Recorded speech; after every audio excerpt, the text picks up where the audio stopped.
नमस्कार दोस्तों। आज की इस दिल को छू लेने वाली कहानी में आपका बहुत बहुत स्वागत है। मेरा नाम नेहा है। मैं मुंबई के एक हाई प्रोफाइल सोसाइटी में रहती हूँ, जहाँ हर कोई बाहर से चमकता है, लेकिन अंदर से अकेलापन खा जाता है।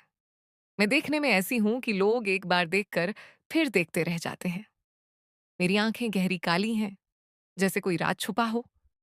होंठ गुलाबी और मुलायम, लंबे घने बाल जो कमर तक लहराते हैं, और फिगर वो ऐसी कि कोई भी मर्द एक पल को भूल जाता है कि वह कहाँ है। मेरी शादी को 9 साल हो चुके हैं। मेरे पति विक्रम एक बहुत बड़े बिजनेसमैन हैं।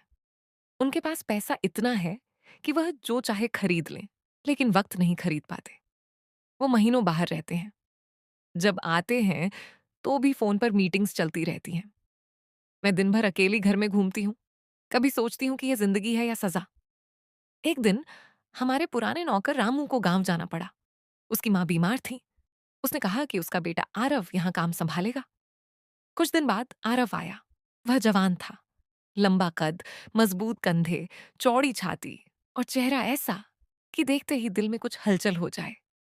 वह शर्मीला था, लेकिन काम में तेज। घर के सारे काम वो चुपचाप करता, सफाई, बर्तन, खाना बनाना, सब कुछ।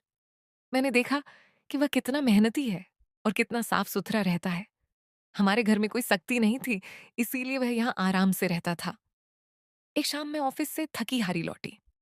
नहीं, मैं घर पर ही थी, लेकिन बॉडी में अजीब सा दर्द था। जिम किया था, लेकिन ज्यादा देर नहीं। मैंने आरव को बुलाया और कहा, आरव, आज बॉडी बहुत भारी लग रही है। क्या तुम मेरी थोड़ी मालिश कर दोगे? वो एकदम घबरा गया। बोला, मेम साहब, मैंने कभी ऐसा नहीं किया। मैंने हंसकर कहा, अरे बस पैर और कंधे थोड़े दबा दो, आराम मिल जाएगा। वो झिझकता हुआ आया, तेल की बोतल लेकर, और धीरे धीरे मेरे पैर दबाने लगा। उसकी उंगलियां गर्म थीं और छूने में ऐसा सुकून कि मैं आंखें बंद करके लेट गई। धीरे धीरे उसका हाथ मेरी पिंडलियों तक पहुंचा। मैंने कुछ नहीं कहा, बस हल्की सांस ली। वो रुक गया। मैंने आंख खोली और कहा, क्यों रुके हो आरव? काम जारी रखो। वह फिर शुरू हुआ, लेकिन अब उसके हाथों में एक अलग सा कंपन था। मैंने उसे हौसला दिया। बोला, बहुत अच्छे से कर रहे हो, ऐसे ही करो। समय बीतता गया। उसके हाथ धीरे धीरे मेरी जांघों के पास पहुंचे। मेरे मन में एक अजीब सी गर्माहट फैल गई। मैंने उससे और ऊपर जाने का इशारा नहीं किया, लेकिन रुकने भी नहीं कहा। वो धीरे धीरे मेरे कूल्हों के पास पहुंचा और फिर रुक गया। मैंने मुस्कुरा कर कहा, डरो मत आरव, ये तो बस मालिश है। वह फिर आगे बढ़ा और अब उसके हाथ मेरे पेट के आसपास घूमने लगे। मैंने आंखें बंद कर ली और उस एहसास में खो गई। 1 घंटा बीत चुका था। कमरे में सिर्फ हमारी सांसें थीं। फिर उसने बहुत धीमी आवाज में कहा, मेम साहब, आप सच में बहुत खूबसूरत हैं, जैसे कोई सपना हो। मैं मुस्कुराई और बोली, शुक्रिया आरव, तुम्हारा हाथ भी जादू करता है।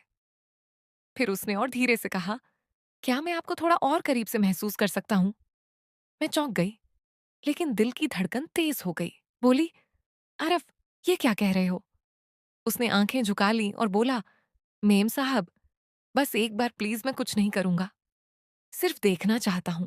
दोस्तों, उसकी वह बात सुनकर मेरे अंदर तूफान उठ गया। मैं खुद को रोक नहीं पाई और मैंने हल्के से कहा, ठीक है, लेकिन सिर्फ देखना। उस पल में कमरा और गर्म हो गया। उसने धीरे से मेरी साड़ी का पल्लू सरकाया और मेरी कमर को देखा। उसकी आंखें चमक उठी। वो बोला, मेम साहब, आप तो चांद की तरह हो। मैंने हंसकर कहा, बस करो अब। वह फिर मालिश करने लगा, लेकिन अब उसके हाथ और ज्यादा कोमल थे और ज्यादा गहरे। वो मेरे कंधों से शुरू करके धीरे धीरे नीचे आया और मेरे सीने के पास रुक गया। मैंने कुछ नहीं कहा, बस सांसें तेज हो गई। वो धीरे से बोला, मीम साहब, आपकी सांसें सुनाई दे रही हैं। मैंने कहा, हाँ, क्योंकि तुम्हारा हाथ बहुत अच्छा है। फिर वो और पास आया और उसके हंठ मेरे कानों के पास आए। बोला, मीम साहब, मैं आपसे प्यार करने लगा हूं। मैं चौंक गई, लेकिन मन में खुशी हुई। मैंने कहा, आरव, ये गलत है। वो बोला, प्यार में क्या गलत होता है? मैं चुप रही और उसने मुझे गले लगा लिया। उस पल में दुनिया रुक गई। हम दोनों एक दूसरे में खो गए। उस रात हमने बहुत कुछ महसूस किया, लेकिन कुछ भी ऐसा नहीं जो शब्दों में बयां हो सके। अगले दिन से हमारी मुलाकातें बढ़ गईं। कभी किचन में, कभी बालकनी में, कभी लिविंग रूम में। वो मेरे पास आता और मैं उसकी बाहों में समा जाती। मैं जानती थी कि ये रिश्ता समाज नहीं मानेगा, लेकिन दिल को क्या समझाना। मैं विक्रम से बात करती, लेकिन मन कहीं और रहता। आरव मेरे लिए सब कुछ बन गया था। उसकी मुस्कान, उसकी बातें, उसका छूना, सब कुछ मुझे जिंदा महसूस कराता था। एक दिन मैंने उससे पूछा, आरव, तुम्हारा सपना क्या है? उसने गहरी सांस ली और बोला, मेम साहब, मैं पढ़ना चाहता हूँ। एक दिन अपना बिजनेस करना चाहता हूँ, ताकि मेरी बहन की शादी अच्छे से हो सके और माँ को अच्छी दवाई मिले। मैंने उसकी आंखों में वह सपना देखा और उसे और करीब खींच लिया। हमारी बातें अब रातों तक चलने लगी, कभी फोन पर, कभी कमरे में। वो मुझे अपनी जिंदगी की कहानियां सुनाता, मैं उसे अपनी अकेलेपन की। मैंने उसे बताया कि विक्रम से प्यार था, लेकिन अब सिर्फ जिम्मेदारियां बची हैं। वह बोला, मेम साहब, मैं आपको कभी अकेला नहीं छोड़ूंगा। मैं रो पड़ी और उसे गले लगा लिया। धीरे धीरे हमारा रिश्ता गहरा होता गया। एक शाम विक्रम अचानक घर आ गए। मैं घबरा गई। आरव को छुपाया, लेकिन विक्रम को शक हो गया। उसने पूछा, घर में कोई और है क्या? मैंने झूठ बोला नहीं, लेकिन वो मान नहीं रहा था। रात को वह सो गया। मैं आरव के पास गई और बोली, आज रुकना मत। वो बोला, मैं नहीं रुक सकता। मीम साहब, आपकी सुरक्षा जरूरी है। लेकिन मैंने उसे रोक लिया। उस रात हमने बहुत डर के साथ समय बिताया, लेकिन प्यार में डर भी मीठा लगता है। अगले दिन विक्रम चले गए, फिर से ट्रिप पर। मैंने आरव से कहा, अब हम साथ रहेंगे। वो बोला, लेकिन क्या होगा? समाज क्या कहेगा? मैंने कहा, समाज से ज्यादा मेरा दिल महत्वपूर्ण है। हमने फैसला किया कि धीरे धीरे प्लान बनाएंगे। आरव ने पढ़ाई शुरू की। मैंने उसे कोचिंग में डाल दिया। वो मेरे लिए सब कुछ कर रहा था और मैं उसके लिए एक नई जिंदगी जी रही थी। एक रात जब बारिश हो रही थी, बिजली चली गई। कमरा अंधेरा था, सिर्फ मोमबत्ती की रोशनी। मैंने आरव को बुलाया।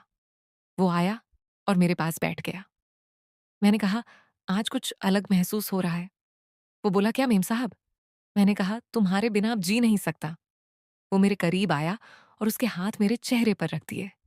उसने कहा, नेहा, मैं तुम्हें हमेशा खुश रखूंगा। मैंने आंसू पोंछे और उसके होंठ होंठ उसके होंठों से मिल गए। वो किस इतना गहरा था कि सारी दुनिया भूल गई। हम दोनों एक दूसरे में खो गए।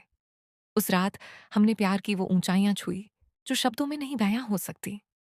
हमारा रिश्ता अब सिर्फ शारीरिक नहीं था, वो आत्मा का जुड़ाव था। मैं उसके लिए जीती थी, वो मेरे लिए सांस लेता था। लेकिन जिंदगी आसान नहीं थी। एक दिन विक्रम को सब पता चल गया। उसने फोन किया और कहा, नेहा, मैं सब जानता हूं, मैं घर आ रहा हूं। मैं डर गई। आरव को बताया। वो बोला, मैं चला जाऊंगा मीम साहब। मैंने कहा, नहीं, तुम नहीं जाओगे, हम साथ लड़ेंगे। विक्रम आए और बहुत गुस्सा किया। उन्होंने कहा, तलाक दे दूंगा। मैंने कहा, ठीक है, लेकिन मैं आरव के साथ रहूंगी। वो चौंक गए, बोले, क्या तुम पागल हो गए हो? मैंने कहा, नहीं, मैं अब सच में जी रही हूं। विक्रम चले गए और हम दोनों ने नई शुरुआत की। आरव ने नौकरी छोड़ दी और पढ़ाई पर फोकस किया। मैंने अपना छोटा बिजनेस शुरू किया। हम साथ रहने लगे, छोटे से फ्लैट में। लेकिन खुशी इतनी कि बड़े घर की कमी नहीं लगी। हमारा प्यार गहरा था, विश्वास से भरा, समर्पण से भरा। हर पल में एक दूसरे को महसूस करना, हर रात में एक दूसरे की बाहों में सोना, वो एहसास जो कभी कभी नहीं भूल सकता था। दोस्तों, नेहा ने तो आरव के साथ वह जिंदगी चुन ली जहां प्यार सब कुछ था। लेकिन क्या आप जानते हैं, उस रात जब विक्रम के जाने के बाद कमरे में सिर्फ हम दोनों थे, तब क्या क्या हुआ? जब आरव ने मेरी वह खूबसूरती देखी, जिसे देखकर उसकी सांसें थम गई और उसने मुझे वह तरीके से छुआ जिससे मेरी रूह कांप उठी। अगर आप वो गुप्त पल, वो अनकही बातें, वो तस्वीरें और कहानी का वो हिस्सा जानना चाहते हैं जो यहाँ शब्दों में पूरा नहीं बयां हो सकता, तो नीचे डिस्क्रिप्शन और पिन कमेंट में दिए गए लिंक पर अभी क्लिक कर दो। वहां ढेर सारी ऐसी रोमांचक तस्वीरें और कहानी का वो हिस्सा मिलेगा जो आपके दिल की धड़कनें रोक देगा और रात भर नींद नहीं आएगी। जल्दी जाओ, लिंक खोलो। मजा आएगा इतना कि आप बार बार देखना चाहोगे। और हाँ, अगर ये कहानी आपके दिल को छू गई हो तो लाइक जरूर करना। कमेंट में बताना कि आपकी जिंदगी में ऐसा प्यार आया है या नहीं। और ऐसी ही दिल दहला देने वाली रोमांटिक कहानियों के लिए चैनल को अभी सब्सक्राइब कर लो। बेल आइकन दबाना मत भूलना, क्योंकि अगली कहानी और भी खतरनाक और दिल को छू लेने वाली होगी। इंतजार रहेगा जल्दी।